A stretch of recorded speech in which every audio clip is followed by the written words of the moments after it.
अभी आप सुन रहे हैं RR रिकॉर्डिंग स्टूडियो से होली स्पेशल सॉन्ग। रंग लगा भैया के ऊपी हल्की सबके के छोड़सा रंग लगा भैया के ऊपी हल्की सबके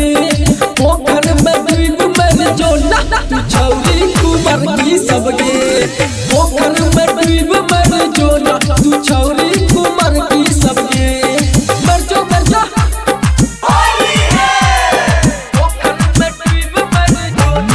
डीजे उमेश सुखीपुर बाजार।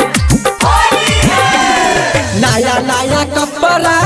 पहिन के हम नया कपड़ा पहिन के हम भोरे से छी तैयारे देखी नया कपड़ा पहिन के हम भोरे से छी तैयारे लगे पिचकारी सुन के छौरी गाबै छी हम मलारी देखी बोलाबै छै के ऊपी हल्की सबके पोखर में डूब मर जो ना तू छौरी कुमार की सबके पोखर में डूब मर जो ना तू छौरी कुमार की सबके मर जो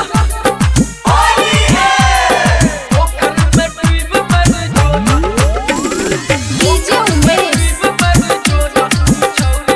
सुखीपुर बाजार। लाल गुलाल लौके छौरी लाल गुलाल लौके छौरी हमहू लगेने छी आसे लाल